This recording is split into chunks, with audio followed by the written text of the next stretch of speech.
Hi, how's it going? I'm Marlene. Thanks for wandering by. So today we're going to do my month gone by video. This is going to be a review and reflection of all of the decks and practices that I got into during the month of September 2025. So I realize that I'm early and that I'm putting out September video review before September even really has ended. And that's because I'm really ready to move on from September. It has been kind of a rough month. Everybody in my household was sick, probably the first 2 weeks of September. And then there was just then we got sick again. And then I've just been dealing with a lot of perimenopausal stuff here at the end of the month. And it's just been a lot of stuff.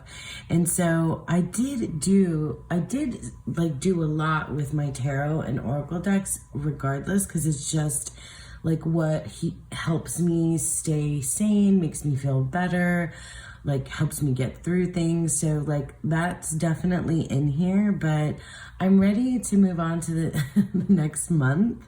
And I'm very much looking forward to October. Stay tuned for the plans that I have for October. You guys know I'm always cooking up something.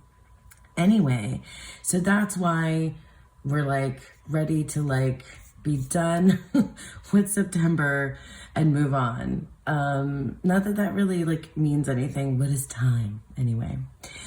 So let's talk about what's out here first. So real quickly, I'm just gonna go through the cards that are up here on my reading cloth, and I've changed it so we're we're fall. It's fake fall in Florida because it's not the rest of the country experiences fall. For us, it's cooled off to a balmy 80 degrees. Anyway, I'm really just going on. But so first of all, I have in my hand Badger from the Animal Guide Oracle. The deck was created by my friend Andy Taylor. I always leave links to everything in the description box down below.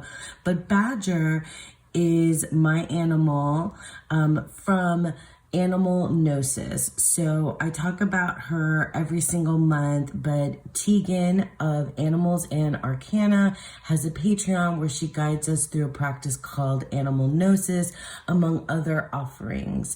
I'll leave links to Tegan's Patreon and everything down below, but just a quick note that if you're interested in joining her Patreon, she will be pausing in October and then resuming regular practices in November. But if you join in October, it'll open up access to all the previous months, content of Animal Gnosis. Anyway, having said all that, check it out on her Patreon. But Badger, oh my gosh, will guide you to meet challenges head on. And I certainly felt the energy of Badger and needed the energy of Badger to get through the month of September, for sure. So the rest of the cards here represent the decan. So we are still currently in the first decan of Libra, first face of Libra, which is Moon in Libra. This card is from the 36 decans. It's an indie deck available on Etsy, and it shows the depiction from the Picatrix. These cards are from Arcana of Astrology, which is a mass market astrology deck by Claire Goodchild, and they represent the astrological, portions of this decan, the planet and the sign anyway. So it was Moon in Libra, and I chose to put out the new moon card because we just recently had a new moon, and I was feeling that particular energy. This card comes from the Tabula Mundi. It's but the decking cards are like an extra pack that you can get with the Tabula Mundi, and these was like a little pack of decking cards that was gifted to me. So it combines all the decans of Libra, Moon in Libra, Saturn in Libra, Jupiter in Libra, and we just did the first one, so pretty cool. I love the Tabula Mundi as well. And then the rest of the cards are from the Telos Tarot 777, also by M.M. Moline. Sorry, Tabula Mundi is by M.M. Moline as well. And so here in the center we have our Decan card, which is the Two of Swords. And then it's Moon in Libra, so we have the High Priestess or the Priestess, which is representative of the Moon card. And we have Adjustment, which is representative of Libra. And then we have our Queen of Swords, which is one of the cards, one of the court cards that runs across Libra. She is here for Libra 1 and Libra 2, and then it'll change to a different court card for Libra 3. Man, this Queen of Swords is amazing. And then finally, we have now entered a new season. So that's one of the reasons why I changed my background here too. And also we have a new ace and a new princess. So each of the aces, which is like the throne of the princess, is and each of the princesses, like they cover an entire season. So for the entire season of fall will be with the Ace of Cups and the Princess of Cups. So it's interesting to me that Cups doesn't feel fall, but that's how it works out on the Decan wheel. And yeah, so we're gonna have these out here with us for the entirety of the fall. Now let's get into some of the decks that I worked with here in September. So one of the practices that has been working really well for me for the last 2 months has been to use the Seasons of the Witch as a weekly card. And this deck, the Seasons of the Witch Mabon, has been, well, you know, I mean, it's like perfect, absolutely perfect for this time of year.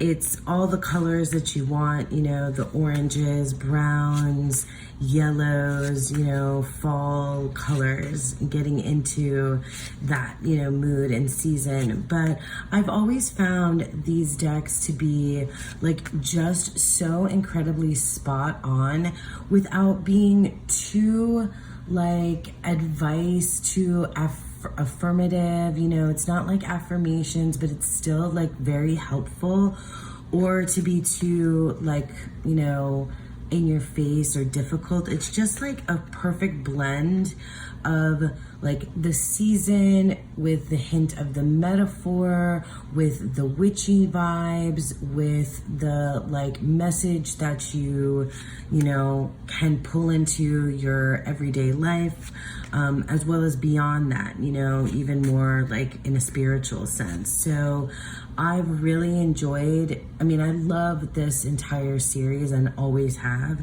but I really have enjoyed using it weekly to like set the tone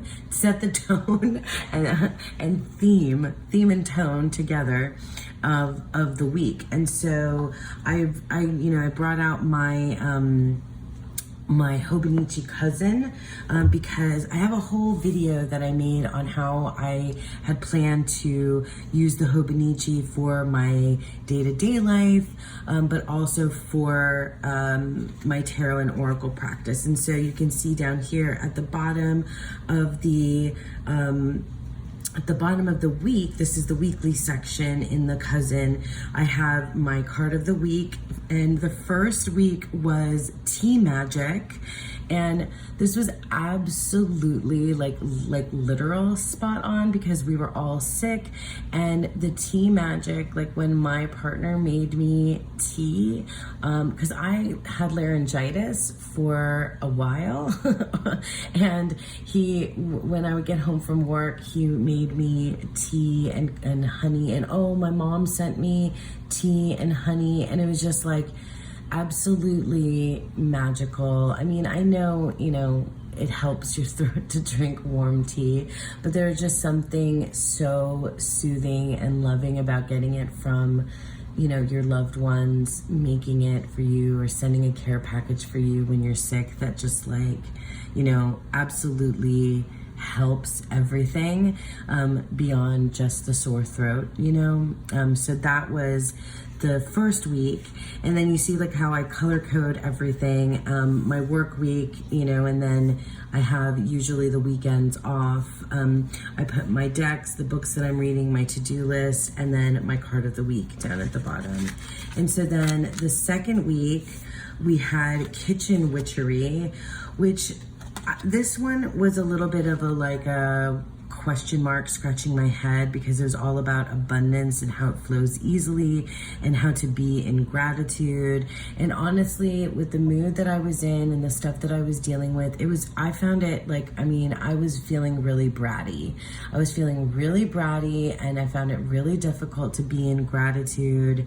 And so I think this was just a reminder of how to try to do that.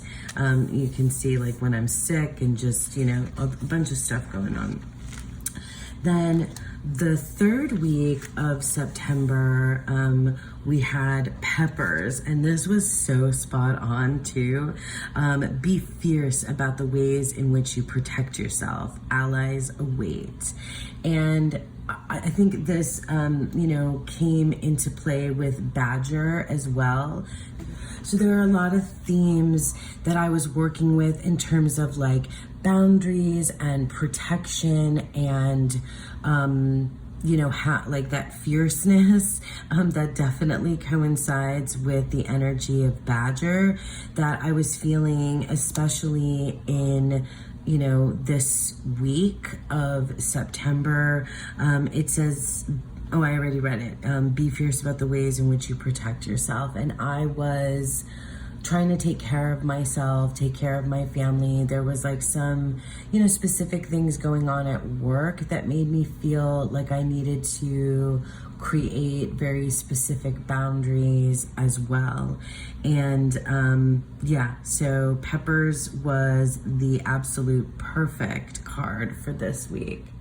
And then this last week of September, this is where I'm currently at, and I haven't even finished the week because I've just, this Thursday had to take off work for not feeling well again. And my card though was Crow, and I'm still sitting with the energy of that. There's this idea about paying close attention to the winds. There's a message making its way.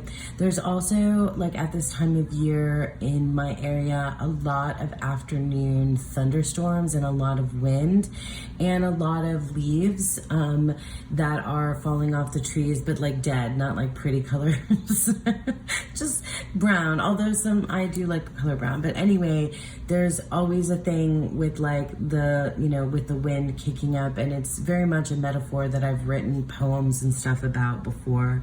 Anyway, so I'm sort of still waiting for this message, and I feel it's coming, it's there, it's on the tip of my tongue, I almost know what it is. But yeah, so that was how I used the Seasons of the Witch in my in my planner as well, across the week of every single week in September. And I absolutely love the way that the color combos come out every single week. It's one of my favorite things to do.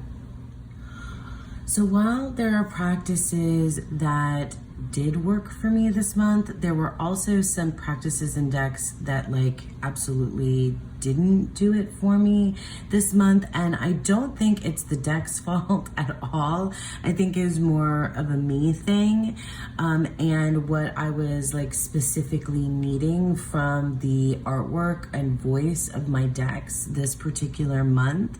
And it was, well, you'll see the ones that kind of worked out for me versus the ones that didn't. So all three of these were chosen from my TBR jar, my jar of prompts that like is super fun that I do at the beginning of the month to help me pick out decks. And I had picked out a deck to align with my moon sign, and so I'm a Leo moon, and I had just gotten these little pocket zodiac cards, and for whatever reason I pulled from here a couple of times and it just wasn't resonating for me. So I quickly kind of abandoned this deck, and I had often used the Gemini one, because I have the Gemini one along with other decks, and I tried that with this one as well, and it wasn't really the thing. I'm not giving up on this deck yet though, and I think it will circle back, at some point, come back around to me. But this month, it just didn't happen to work out. Now, these two decks are on my list of, I can show you because I have my book right here. I have a list of 25 decks that I want to work with in 2025. Also books, but these are the decks. And I've gotten through so many of them, but the Solara Occulto Tarot and the Intuitive Tarot were both on this list, and I wanted to, work with them in September. And I did just a wee little bit. Let me grab this one first. So I think the issue with the Solara Occulto is its size. So I'm only gonna grab a few of the cards because the back is glossy. You can probably see the reflection there. Oh, look, the tower's on top. So this deck is a different edition. There's the first edition, I think, is one that I would want because it's floppier and easier to shuffle, I think, and it has these kind of golden borders. But, that's out of print and very hard to get. And I have this. And I was craving this sort of illustrated style. That's really what I was craving. I kind of needed just a friendly illustrated style this month while I was sick, and and my family was sick, and we were just dealing with a lot of stuff. And I mean, you would think that this deck with its colors and everything would be something that would be the thing for me. And it just wasn't. I don't know if it was too much, too mythological and kind of weird, which is something I really like. I do like really weird stuff. Would you look at this? 5 of Pentacles. This is, this is very RWS, but then you have some very kind of strange things. But the people, that's what I meant. The little faces and stuff are a little bit, there's a little bit, something strange about them, which I generally like. And God, looking at this deck right now, I just love it. I really do. But for whatever reason, I was just I didn't reach for it. I read with it a couple of times. It pairs so well with the Seasons of the Witch Mabon. I mean, it is a great pairing. Here, I'll put them side by side to just finish up talking about this deck. But yeah, for whatever reason, I just wasn't, it wasn't doing it for me. It wasn't the thing. Oh, if you can hear kids screaming, they're little kids playing right outside my window. In any case, you see how beautiful of a pairing that is. And I think there are so many decks that these, that this can pair with at this time of year, that have this, fall, autumn kind of harvesty colorway. But I do love black and gold and black and orange, as you can tell. These colors are kind of like a thing that I really enjoy.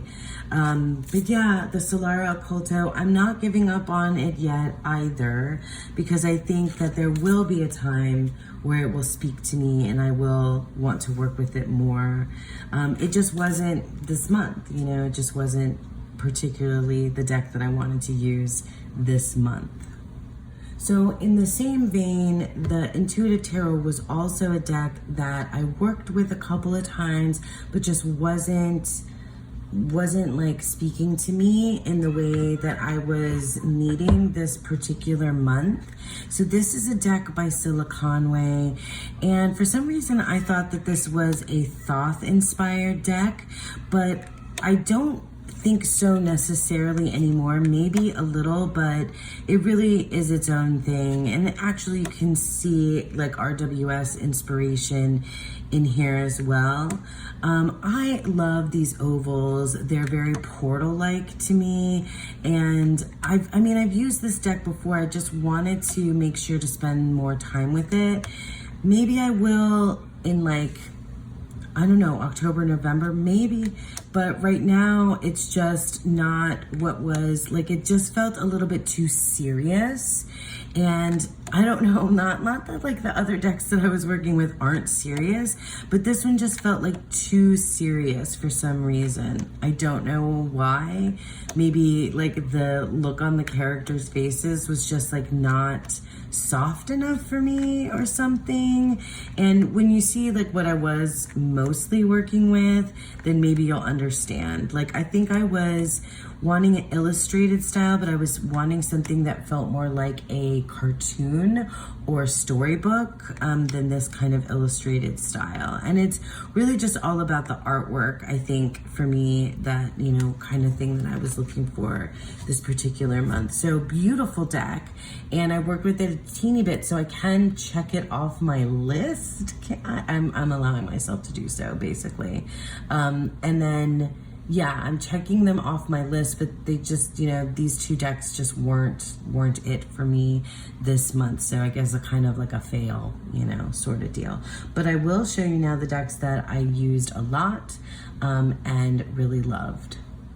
So just briefly, I'll talk about the Margaret Peterson. I spent like a good, 5 days with this deck, and I'll just, bring it. God, I love this guidebook so much. I'll bring it out real quick because it's one of my favorite decks. I used this deck as part of the Deck Connectors Club hashtag that was created by Jay of Iridescent Tarot and Erin Lento of she's the Witch of Saturn, and they have a little collab that they do together called Two of Moms Tarot that they asked me to join, and when I joined we became Three of Moms Tarot, and we spent a week with the 5 days, with the Margaret Peterson Tarot. They were really unfamiliar with Margaret Peterson. Meanwhile, it's one of my, tried and true decks that I've used for years now. And I definitely encourage you to check out. I posted on my channel the episode that I appeared on with them. So go ahead and check that out to find more of a deep dive into the Margaret Peterson Tarot and what I said there. So another deck I spent a lot of time with this month is the Hush Tarot. And I think that this is one of those decks that a lot of people grab at this time of year because of its, the nature of it, like the decay. Oh, that was the last card I got. The decaying kind of, death sort of theme that comes through this whole deck. So I used this and I was trying to do the Lionhearts Tarot Challenge. And even though I'm not on Instagram anymore, one of my friends sent me screenshots of the Lionhearts Challenge so that, because I was like, I wanted to try that again and participate because I used to do the Lionhearts Challenge. And for those of you that are unfamiliar, Lionhearts is an Instagram handle, and they've been doing a daily tarot challenges for like years. And anyway, so there's a prompt for every single day, and there are themes across the entire month.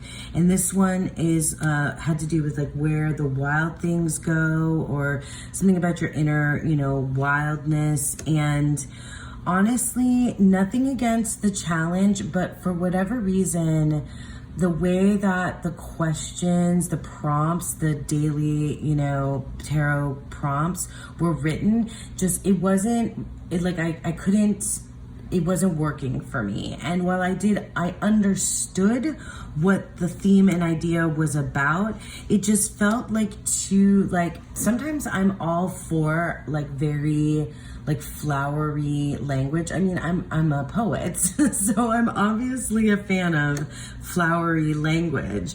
But for whatever reason, this month I was like, cut to the chase already, okay? Let's just like get to the bottom of it. And what ended up happening was I sort of just disregarded the actual prompt, and I was just reading like a daily card. It was just, you know, a daily card. So I was working with one card at a time from the Hush Tarot. And yeah, and I was, across all of my decks, I was getting a lot of court cards, and I've been, like, I got this one, the Queen of Cups and the Page of Cups were my stalkers for this month. Totally makes sense to me as well.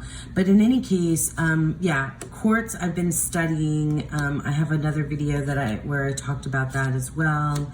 But anyway, the Hush Tarot, it's such a good deck for a daily draw. I don't know why. Like, I mean, I guess because there's just so much to kind of like explore within the, you know, the artwork here, which is so like not expected in terms of tarot.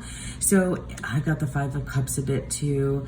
And it's just, I don't know, there's just like a mood and a vibe and something that like takes my mind places. And oh, I was definitely into this card the day that I got it, with this little ant on the leaf. I drew an ant. I guess I can show you that. Let me find it. So I was playing in my Hobonichi also with like drawings. Yeah, I was, so here's my ant that I sketched. And then I was gonna try to sketch that's a fail, right? I was trying to sketch a bird as well, but I just followed like a little tutorial, and like this was fun, you know? I was doing some things like that to help, I don't know, it soothed me to draw. And I was inspired, you know, by this deck and the themes in it to do that.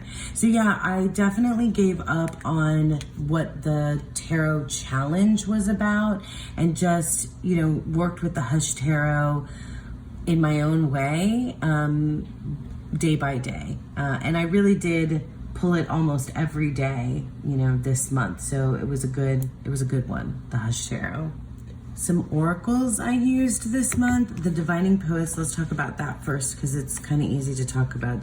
Divining Poets, Yates, is, you know, I used this alongside a couple of my decks. The Margaret Peterson, definitely, and some of the others, like a 1-in-1, which is how I kind of like to. And oh my gosh, is this one that I got? No, I can't remember. Anyway, it's an excerpt from Yates, and the few times that I did use this, I also, in my daily, yeah, so in my daily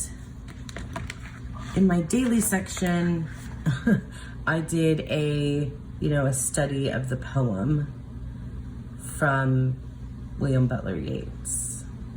Yeah, that was a good thing. I really, this was the one that I got, Myself Must I Remake. And so I looked up the poem and wrote it like I showed you in my planner. I don't know, I've not often done this, and I love having the planner as a place for me to sketch and draw. I've done that in my journals before, but just like rewriting poems and sketching, I think people do that a lot in like what they call commonplace journals, which has been around for a really long time, really long time. But anyway, yeah, I really enjoyed using the Divining Poets Yates. This is one of my favorite Oracle series. Love it. The Earthbound Oracle. I love this little deck, and I took this with me in my bag to work. And this deck is very of the moment.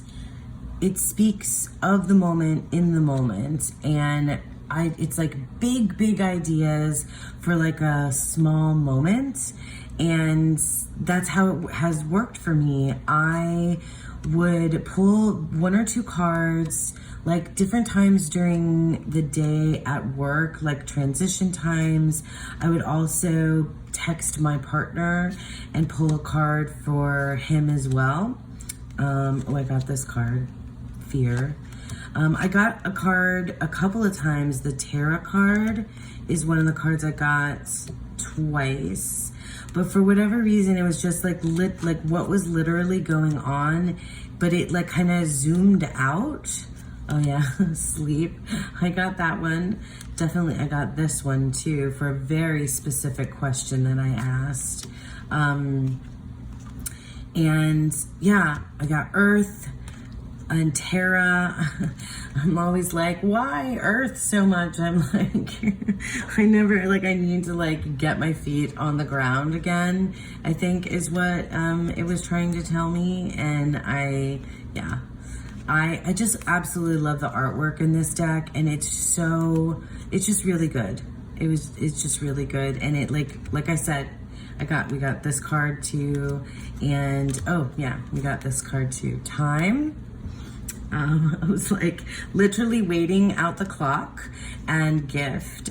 So it just spoke to me, and it was fun to talk about this deck, especially with my partner throughout the month, as you know, I would send him pictures here and there from work. So yeah, love the Earthbound Oracle. Okay, so speaking of Badger again, and Tegan of Animals and Arcana, Tegan does so many different things for animal gnosis, and it varies month to month, which is really cool. Sorry, this ray of light is just going to be hanging out with us. Anyway, so Tegan does sometimes, you know, like she creates tarot spreads for us specifically.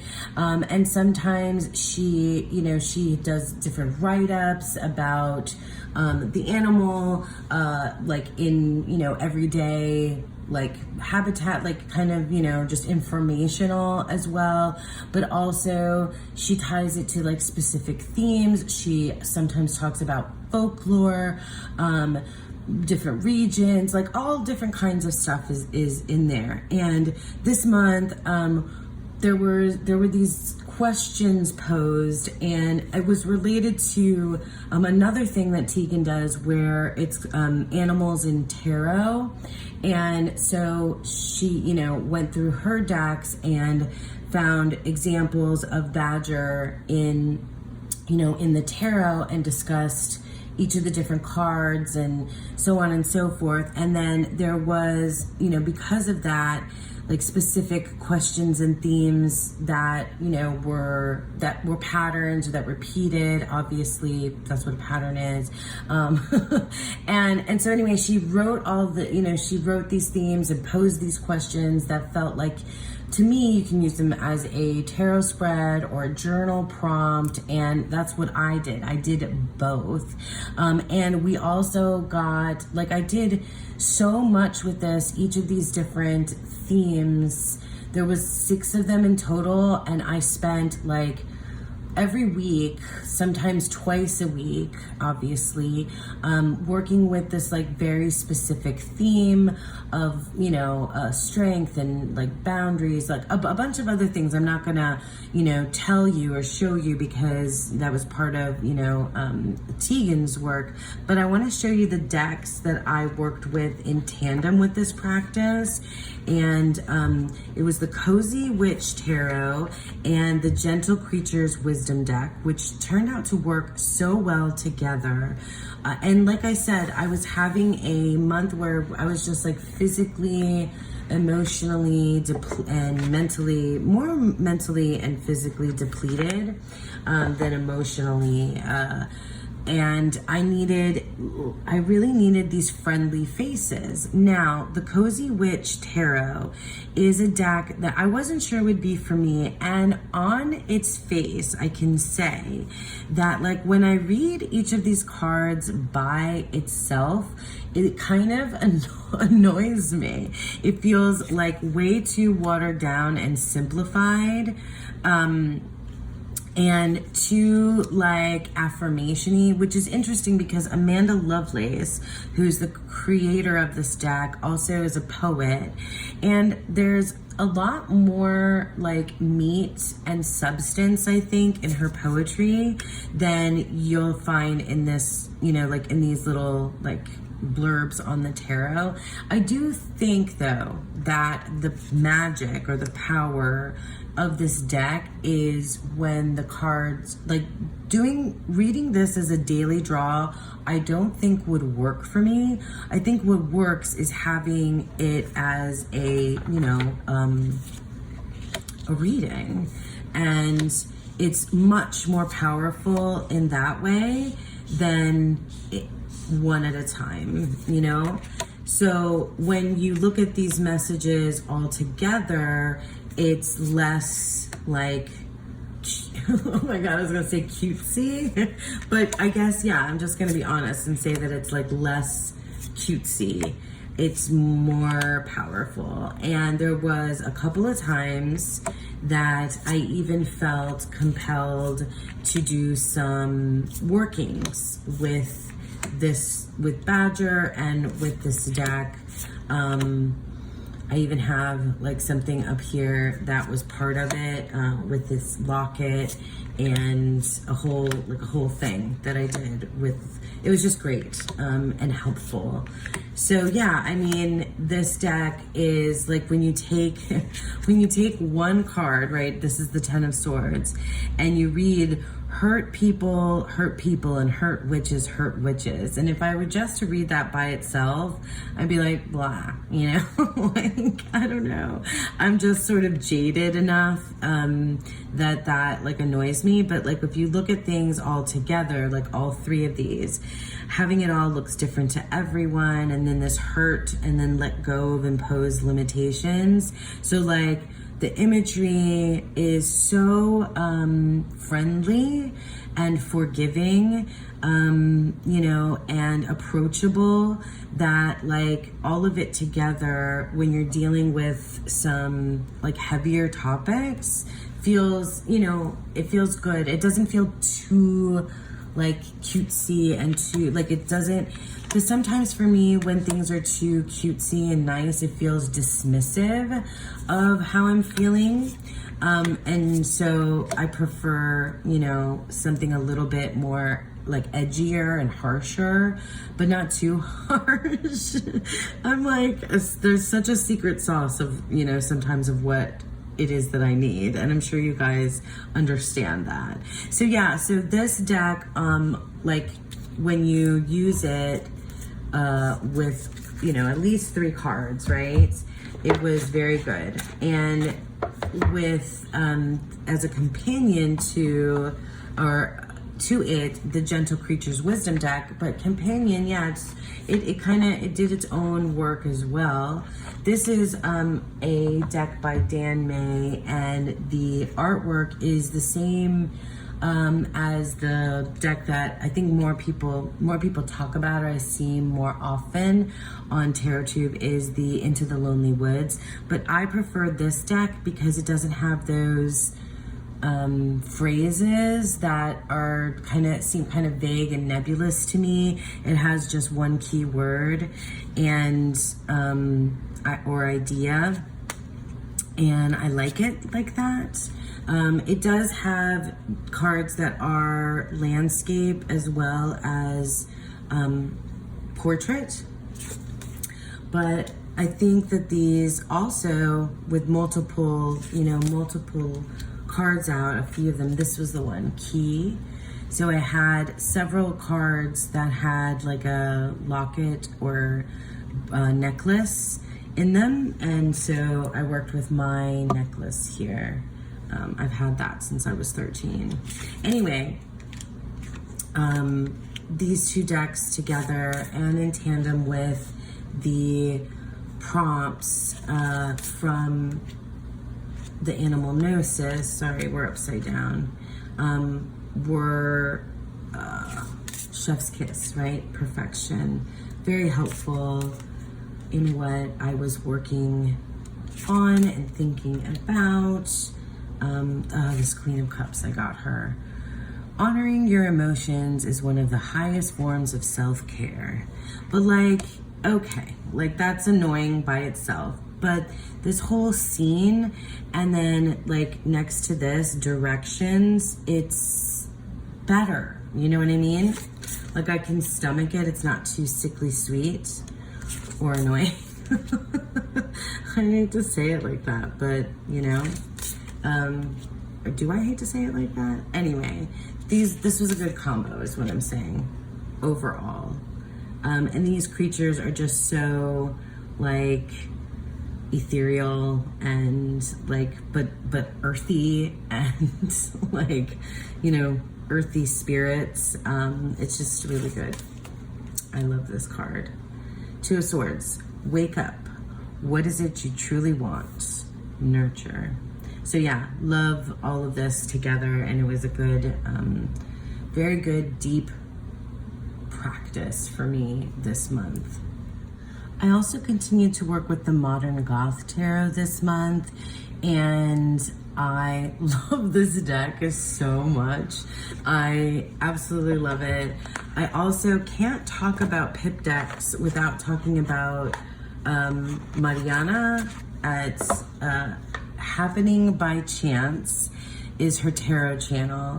She taught me a method for reading with pip decks that has to do with the function, the interaction, and the story. Those are like the 3 steps. That, we'll see, I'll just put it out here and that's how I'll do it.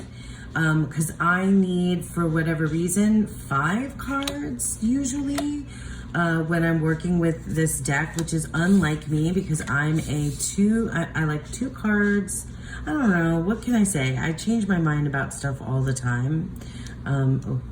Anyway, but with this, it's like, in order for me to like read the story, I like to have more cards with this one. But yeah, usually I like 2 cards or 3 cards. I don't know, even numbers, is that a thing? Do you guys like choose even numbers or odd numbers when you're reading?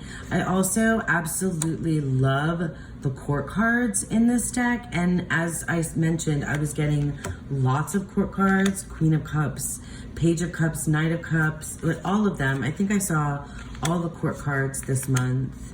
I just love these like goth people. I want to be friends with them. But I was reading it again with the function of like the literal function of the item. So this is a cup, a vessel. I also, because it has these bats and other like fun things on in the background, we used that as well as part of the like eyes, you know, these eyes and stuff. There are things here that are there because it's relates to the RWS meaning of the card, so that's helpful for those of you that read pips, you know, still as RWS meanings. But anyway, that's how I used this deck, the Modern Goth Tarot. So the absolute shining star of the month is an oldie but a goodie. the Darkwood Tarot by Sasha Graham, art by Abigail Larson. I had this deck, and then it's funny, it's one of the only decks that I have, the Llewellyn, that's still in the big box. I do need a bag for this eventually, but I pulled this out. It's perfect for this time of year. And it stole the show, basically. It was my favorite deck to work with this month. I couldn't put it down. I wanted it with me all the time. I was like obsessed with using it, and the spreads written by Sasha Graham, and the whole guidebook by Sasha Graham, because I was also working with another book written by Sasha Graham, and I was just like really enjoying everything about the way that she writes. Which is funny because I'm not sure that I felt that way when I first worked with this deck long ago. There's probably videos of me talking about it. Can't remember what I said at all, but the spreads, which are, where are the spreads? Yeah, these spreads, the Shadow Self spread, the Deadly Problem, Awaken Inner Magic, Soulmate spread. This one though, this one was my favorite. I did all of them, which I don't always do, spreads from the guidebook, but this Hindsight, Insight, Foresight spread. Why did this event occur? What do I need to understand right now? And how can I move forward in my highest and best interest? Like, I feel like I was in a position or place this month with like things that felt like so out of my control that I kept going, why did this happen? Like, why is this happening? Why did this just happen? And I needed to understand like what was my responsibility, or what was my role, or what is like what the deal is, like what the actual F is going on. And this particular spread was so helpful so many times throughout the month that I just kept using it over and over again. Now this deck is like, I've edged it. Do I have it in order? I don't. No, I don't. I just happen to have the Fool at the top, which is always fun. The Two of Swords, which is funny because that's the current Decan card. I got, this deck loves to give me the Two of Swords. I got this a few times. I don't know if other people would think of the characters in this deck as friendly, but I, for whatever reason, because it's got this like throwback, Disney-esque style of Abigail Larson's artwork, it just feels so familiar to me, and so like welcoming, but also so like in such a way that's very like that teaches me, that's like, I don't know, it just works. And I got all of the court cards from here, and I absolutely love all of the court cards in this deck. And I, also, along with doing readings, I just spent time like putting all the court cards out and putting them by suit and putting them by, like all the pages together and all the queens together and all the knights together and then all the swords, together. And then I looked at all the majors. Like I just was like doing that thing where I just, was spending time looking at this deck along with reading from this deck, which is something I really like to do. Look at this Queen of Cups I got her. I really love how she's touching the water. Yeah, and you can see a hand coming up as well. The guidebook is really good. Like, it's very immersive and narrative. It is, but it's confusing in some ways too, because like, who is the Shadow Witch, right? The figure that you see as the Fool card at the beginning. Who is this Shadow Witch, right? And then does she appear again? Like, is this her again, or is it you? Is she the Hermit also? Is she the Empress? But she's also not the Hermit and not the Empress. And she is you, but she's also not you. And it kind of goes through that. You know, is that her? Is she looking at this? Like, is she you? And so on and so forth. Like, I feel like that kind of like confusion is something I enjoy. I'm like, am I looking at this? Am I her? Am I the hermit? Or am I the onlooker? Like, is it my story? Am I reading somebody else's story? Like, I just love that kind of feeling. Like I said, it's just such a good deck. I know that lots and lots of people say this about it, but it absolutely stole the show for me this month. I just absolutely love the Darkwood Tarot. I don't know if like another time I pick this deck up that I'll have that same experience or not, but this time it just did. So yeah, the Darkwood Tarot. Okay, so that's it for me, you guys. That is my month of September in review, my month gone by. Kind of an interesting one with its, wins and fails as well. So I hope that you enjoyed that. Thank you so much, as always, for sticking with me. And I hope that you all had a beautiful, wonderful month of September. And I hope that you all have a beautiful, wonderful day. Bye.